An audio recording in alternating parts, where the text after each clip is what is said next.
Hello students, मैं उपासना आपके अपने यूट्यूब चैनल ज्ञान ज्योति कैरियर में आप सभी का बहुत बहुत स्वागत करती हूँ। आई होप आप सभी ठीक होंगे और अपनी पढ़ाई अच्छे से कर रहे होंगे। तो आज हम एक नया टॉपिक लेकर आए हैं आप सभी के लिए। इंटरेस्टिंग भी है और आपके एग्जाम्स में आता भी है।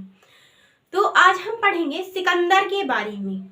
सिकंदर हमने पिछली क्लासेस में पढ़ा था मगध साम्राज्य के बारे में, जो 6ठी शताब्दी ईसा पूर्व में जो सबसे शक्तिशाली समृद्ध साम्राज्य था वह था मगध। तो हम मगध के बारे में पढ़ चुके थे, जिसमें हमने उसके शुरुआती 3 वंशों के बारे में पढ़ा था। जिन 3 वंशों ने वहां का जो साम्राज्य था उसका बहुत अधिक विस्तार किया और उसको बहुत बढ़ाया। ठीक है, तो जो मगध का अंतिम वंश था जिसके बारे में हमने पढ़ा था नंद वंश के बारे में। नंद वंश का ही समकालीन, नंद वंश के जो अंतिम राजा थे घनानंद, उनका ही समकालीन था सिकंदर, जिसने भारत विजय की ओर निकला था, पर रास्ते में ही वह लौट गया। पर हम उससे पहले जानेंगे उसके जीवन के बारे में। उसका जन्म कब हुआ, उसकी माता का नाम क्या था, उसके पिता का नाम क्या था, यानी कि उसके हम बायोग्राफी के बारे में जानेंगे। फिर हम जानेंगे कि वह भारत विजय पर कहां से, कब और कैसे निकला। ठीक, तो पहले हम जानेंगे सिकंदर के बारे में। सिकंदर का जो शासनकाल माना जाता है, सिकंदर का शासनकाल माना जाता है 336 ईसा पूर्व से 323 ईसा पूर्व तक, यानी कि वह नंद वंश का अंतिम राजा घनानंद का समकालीन था। सिकंदर का शासनकाल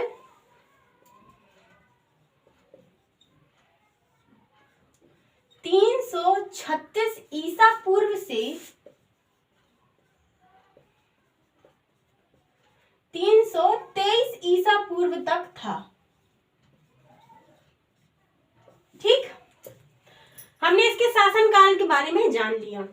सिकंदर का जन्म जब हुआ था, सिकंदर का जन्म यह हुआ था 356 ईसा पूर्व में।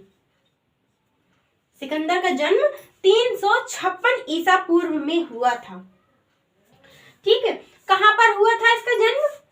स्थान, इसका जन्म हुआ था मकदूनिया,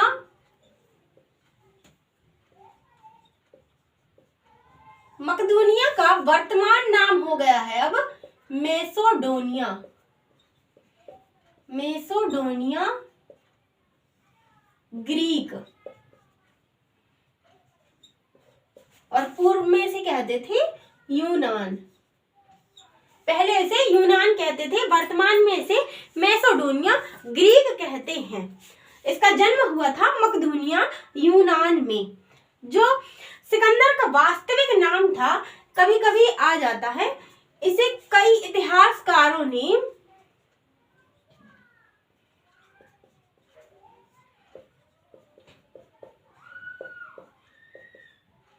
इसका एक नाम दिया है अलेक्जेंडर द ग्रेट। इसको एक नाम दिया है अलेक्जेंडर द ग्रेट। कभी कभी एग्जाम्स में आ जाता है अलेक्जेंडर द ग्रेट कौन था, तो वहां पर ऑप्शन होता है सिकंदर द्वितीय, सिकंदर प्रथम, सिकंदर चतुर्थ या सिकंदर तृतीय। तो जो सिकंदर का वास्तविक नाम था वह था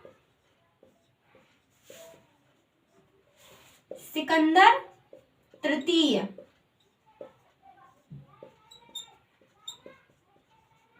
इसे और क्या कहते हैं? इसे कहते हैं अलेक्जेंडर द ग्रेट। ये सब आप नोट करते जाइएगा। सिकंदर के पिता का नाम था फिलिप द्वितीय। सिकंदर के पिता का नाम था फिलिप द्वितीय। यह मेसोडोनिया के राजा थे, यानी कि मकदूनिया के यह राजा थे, और इनका शासनकाल था 359 ईसा पूर्व से 336 ईसा पूर्व तक, यानी कि फिलिप का शासनकाल मेसोडोनिया में जो था वह था 359 ईसा पूर्व से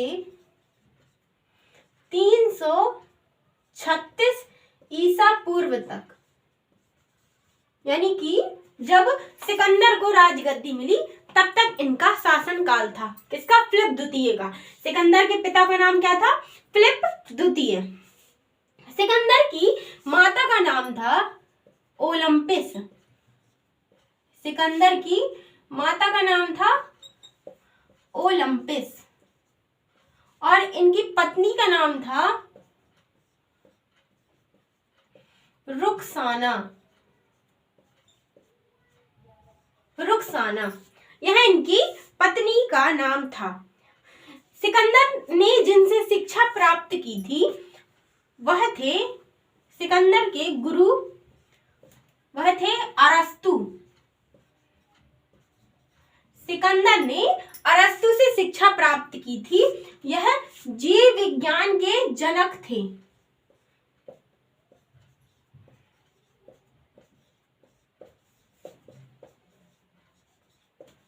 जीव विज्ञान के जनक और यूनान के दार्शनिक माने जाते हैं। यूनान के दार्शनिक अरस्तु।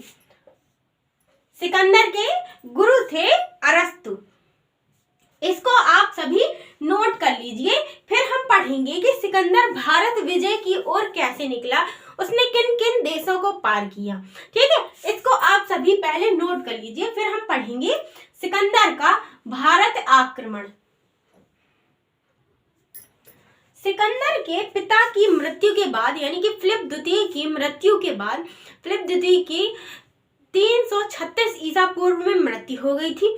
तभी सिकंदर को शासन दिया गया मैसेडोनिया का। ठीक है, तो जब उसने शासन संभाला तो उसने 2 वर्षों में ही एक बड़ी सेना तैयार कर लिया और वह विश्व विजय की ओर निकला। उसने सबसे पहला आक्रमण जो किया था वह किया था एशिया माइनर में। उसका हम लिखते जाएंगे नंबर डालकर, इंपॉर्टेंट पॉइंट्स हैं। सिकंदर का पहला आक्रमण। सिकंदर ने पहला आक्रमण एशिया माइनर में किया। एशिया माइनर जो वर्तमान में तुर्की का मध्य भाग है। वर्तमान में तुर्की का मध्य भाग, जो पूर्व में एशिया माइनर था वह वर्तमान में तुर्की का मध्य भाग है। सिकंदर ने पहला आक्रमण यानी अपने मैसेडोनिया से निकलकर सबसे पहला आक्रमण उसने यहीं पर किया और इसे जीतकर अपने अधीन कर लिया।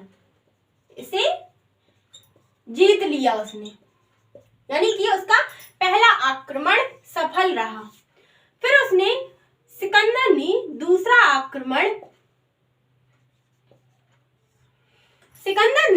दूसरा आक्रमण जो किया वह किया मिस्र पर।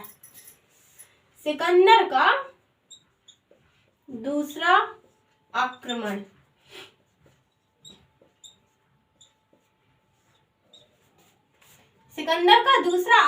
किया उसने मिस्र पर, जो वर्तमान इजिप्ट है। वर्तमान में हम इसे क्या कहते हैं? इजिप्ट कहते हैं मिस्र को। यह एशिया और अफ्रीका महाद्वीप के मध्य में है। एशिया और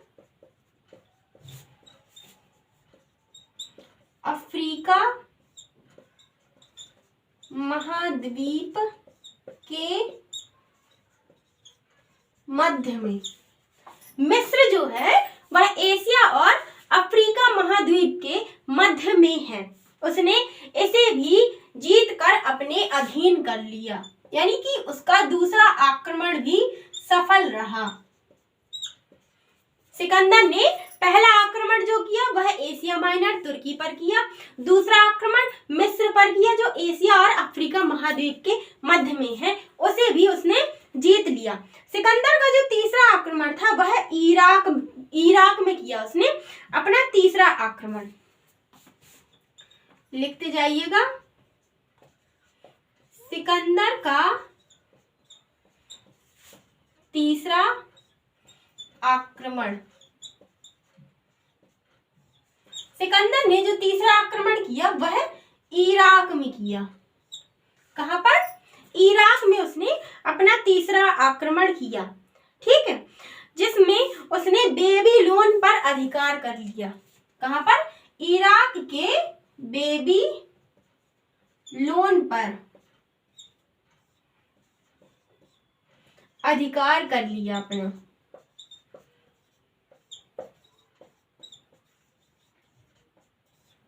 ठीक, यानी कि सिकंदर का जो विश्व विजय की ओर जो निकला था वह उसका तीसरा आक्रमण भी सफल रहा। उसने बेबीलोन पर अधिकार कर लिया। इसको आप सभी नोट कर लीजिए, फिर हम चौथा आक्रमण पढ़ेंगे। अब हम पढ़ेंगे सिकंदर का चौथा आक्रमण।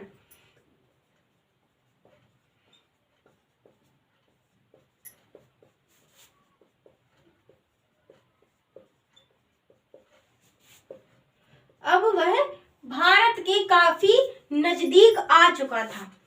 सिकंदर ने जो अपना अगला आक्रमण किया वह किया था ईरान के शासक डेरियस के विरुद्ध, यानी कि उसने अपना अगला आक्रमण जो किया वह ईरान में किया। उस समय वहां का राजा था डेरियस।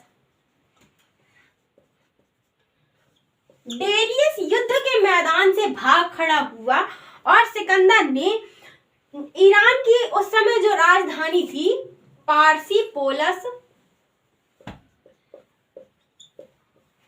उस समय ईरान की जो राजधानी थी पार्सिपोलस, वहां अपना अधिकार कर लिया।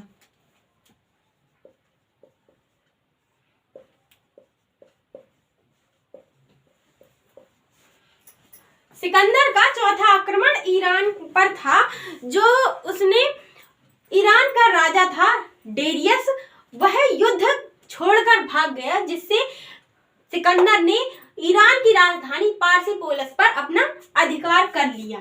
ठीक है, अब सिकंदर का जो अगला आक्रमण होना था वह था जम्बू द्वीप। जम्बू द्वीप यानी कि आधुनिक पाकिस्तान। सिकंदर का अगला आक्रमण था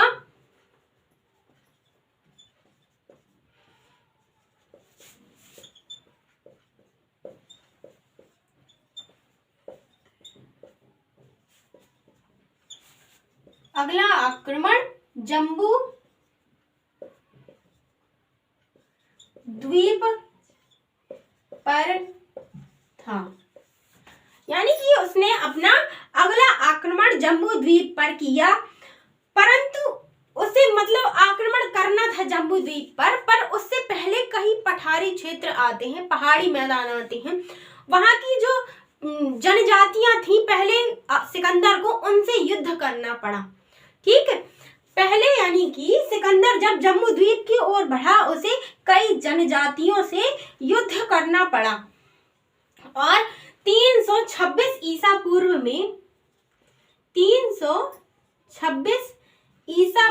में सिकंदर पहुंच गया तक्षशिला। कहां पर? तक्षशिला। 326 ईसा पूर्व में सिकंदर युद्ध करते हुए तक्षशिला पहुंच गया, जो वर्तमान में क्या है? आधुनिक पाकिस्तान। आधुनिक पाकिस्तान पहुंच गया। कब?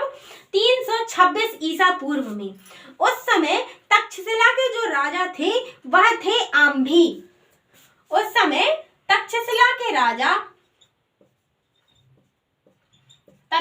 पर जो राजा थे वह थे आम्भी। आम्भी राजा थे तक्षशिला पर।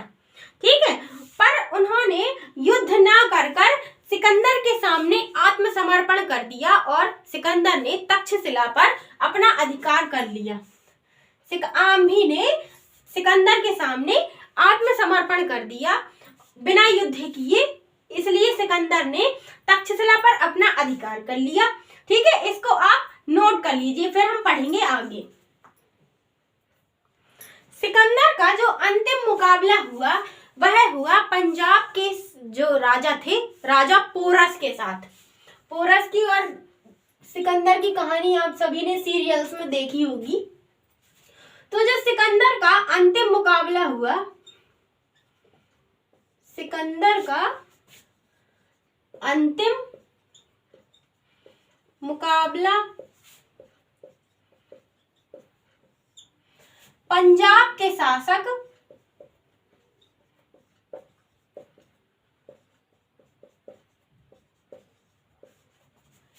राजा पोरस से हुआ।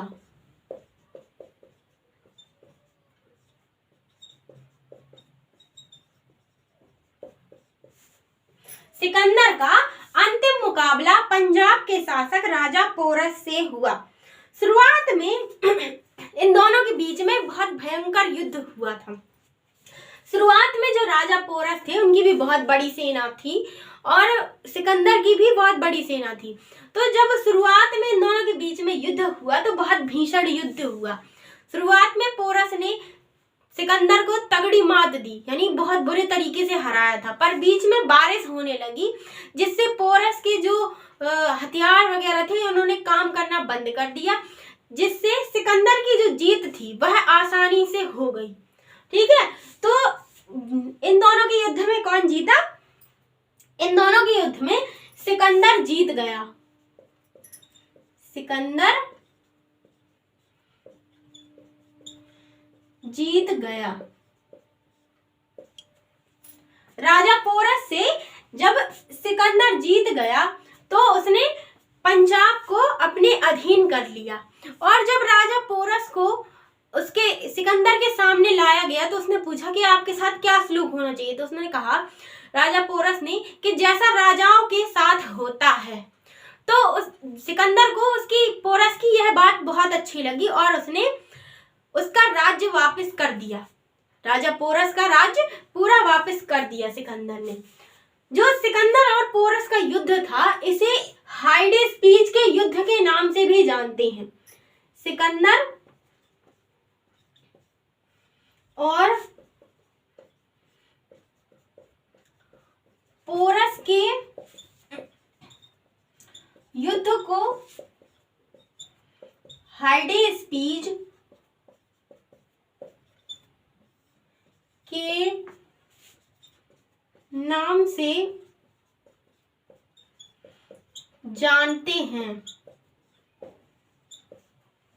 और इन दोनों का युद्ध जो हुआ था वह झेलम नदी के किनारे हुआ था, इसलिए इसे झेलम का युद्ध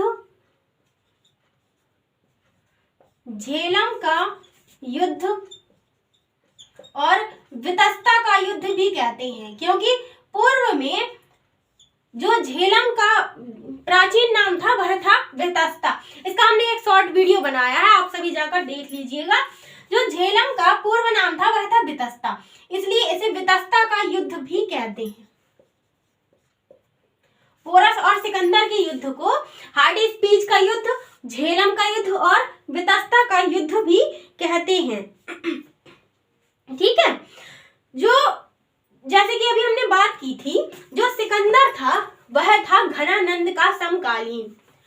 तो सिकंदर ने जब पोरस को हरा के उसका राज्य वापस कर दिया तो वह सिकंदर 19 महीने तक जम्बू द्वीप में रहा। यानी कि कभी कभी एग्जाम में आ जाता है कि सिकंदर भारत में कितने टाइम तक था, तो कितने टाइम तक? 19 महीने, यानी कि 12 महीने 1 साल 7 महीने वह भारत में था। सिकंदर 19 महीने तक जम्बू द्वीप में रहा। यहाँ पर रहते हुए उसने के राजा जो थे उनको अपने अधीन कर लिया। जम्बू द्वीप में रहते हुए उसने सिंध प्रांत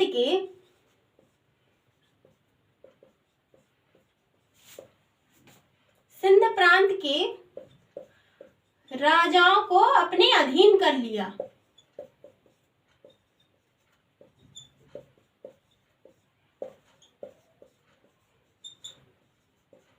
उसने यहाँ पर भी कई छोटे मोटे युद्ध लड़े, पर जब वह मगध की ओर बढ़ना चाहा तो उसके जहां पर उसने लास्ट टाइम युद्ध किया वहां के राजाओं की जो सेना थी उनकी सेना ने पोरस की सिकंदर की जो सेना थी उनको बता दिया कि हम तो ठीक है हार गए, पर जो मगध की जो सेना है वह बहुत ही शक्तिशाली सेना है और सबसे बड़ी सेना है, और वहां का जो राजा घनानंद है वह बहुत ही क्रूर राजा है जिसे आप लोग कभी नहीं जीत पाएंगे। तो जो सिकंदर की सेना थी वह घबरा गई और सिकंदर जो था वह ब्यास नदी तक पहुंच गया था, पर जो सिकंदर की सेना थी उसने ब्यास नदी को पार करने से मना कर दिया। ठीक है, हमने जाना कि सिकंदर 19 महीने तक जम्बू द्वीप में रहा। उस टाइम रहते ही उसने कई सिंध प्रांत के राजाओं को अपने अधीन कर लिया। वह मगध की ओर बढ़ना चाहता था, पर वहां के राजाओं ने उनकी सेना को सचेत किया कि मगध की सेना बहुत विशाल है। ठीक है, तो वह मगध की ओर न बढ़कर सिकंदर की सेना ने ब्यास नदी को पार करने से मना कर दिया। यह आता है कभी कभी। सिकंदर की सेना ने ब्यास नदी को पार करने से मना कर दिया। मजबूरी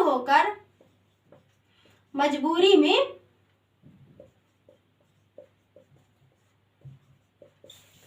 सिकंदर को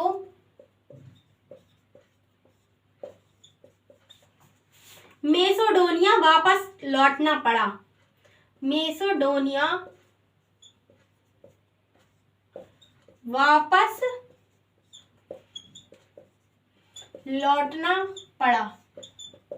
ठीक है, कभी कभी एग्जाम्स में आ जाता है कि किसकी सेना ने ब्यास नदी को पार करने से मना कर दिया था, तो किसकी सेना ने? सिकंदर की सेना ने ब्यास नदी को पार करने से मना कर दिया था, जिससे उसे मतलब हतोत्साहित होकर मैसेडोनिया वापस लौटना पड़ा था।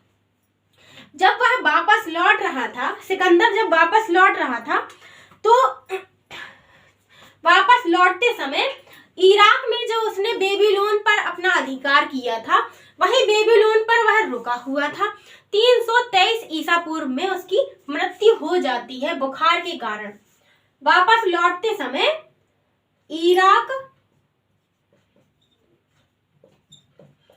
बेबीलोन में 323 ईसा पूर्व में उसकी मृत्यु हो जाती है। यहां से सिकंदर का जो इतिहास है वह समाप्त होता है।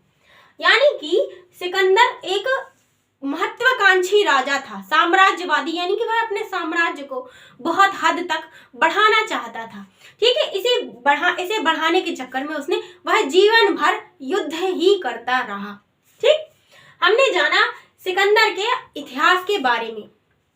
तो इसमें से आपके जो इम्पोर्टेंट पॉइंट्स थे उसको लिखा दिया गया है, उसे आप अपनी नोटबुक में नोट कर लीजिएगा अच्छे से, और अच्छे नोट्स बना लीजिएगा जो आपके एग्जाम्स के टाइम पर बहुत काम आएंगे।